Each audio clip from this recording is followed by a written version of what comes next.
বৃহস্পতিবার সকাল থেকে রাজধানী ও আশেপাশের জেলা থেকে মিছিল নিয়ে কেন্দ্রীয় কার্যালয়ের সামনে জড়ো হন শ্রমিক দলের নেতাকর্মীরা। মাথায় লাল টুপি, গায়ে লাল টি শার্ট পরে আসা শ্রমিক ও নেতাকর্মীদের কণ্ঠে স্লোগান, মে দিবস দিচ্ছে ডাক, বৈষম্য নিপাত যাক। স্লোগানের পাশাপাশি শ্রমিকদের বেতন ভাতা, কাজের সময়সীমা ও নিরাপত্তার বিষয়ে জোর দাবি জানান আগত নেতাকর্মীরা। সারা বাংলাদেশের যে মহিলা শ্রমিক আছে তাদের ন্যায্য মজুরি এবং তাদের যে বৈষম্য এটা দূর করাই হচ্ছে মূল উদ্দেশ্য আমাদের। তাঁতি শ্রমিক এবং গার্মেন্টস শ্রমিক, রিক্সা শ্রমিক, মজুর, দিন মজুর যারা আছে সবার প্রতি উদাত্ত আহ্বান জানাবো যে আগামী দিনে যেই সরকারই আসুক, বর্তমান যে সরকার আছে তাদের কাছে দাবি যে শ্রমিকদের দাবি দেওয়া মেনে নেওয়া হোক। আসলে শ্রমিকরা তো সবসময় নির্যাতিত থাকে, তাই আমি সব শ্রমিকদের বলতে চাই যে আপনারা সবসময় প্রত্যেকটা কাজে, প্রত্যেকটা কর্মক্ষেত্রে আপনারা সবাই একসাথে ঐক্যবদ্ধ থাকবেন। এই সরকারে আসুক।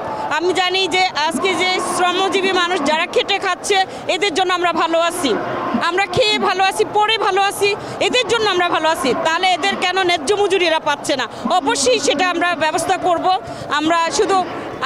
আমার মনে হয় যদি আল্লাহর রহমতে বিএনপি সরকার যদি তারেক ভাই আসে, ইনশাল্লাহ সামনে, আমি বলি না আসবে, জনগণ যদি নিয়ে আসে জনগণের ভোটে, তাহলে কিন্তু সেটা আসলে দেশের জনগণের জন্য, দেশের জন্য, দেশের মানুষের জন্য খুবই ভালো হবে।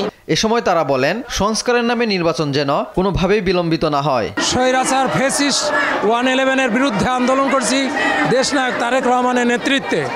আমরা আন্দোলনের ফসল বর্তমান সরকার, আমরা জানি যে অতি তাড়াতাড়ি তিনি সুষ্ঠু একটি নির্বাচন দিয়ে চলে যাবেন। একটি সুষ্ঠু নির্বাচনের মাধ্যমে আমরা যদি সরকার গঠন করতে পারি, ইনশাল্লাহ আমরা কথা দিলাম সাধারণ মানুষের, শ্রমিকদের অধিকার ইনশাল্লাহ নিশ্চিত করে পূর্ণ গণতন্ত্র প্রতিষ্ঠা করে একটি সুন্দর রাষ্ট্র হিসেবে, উন্নত রাষ্ট্র হিসেবে আমরা গড়ে তুলব।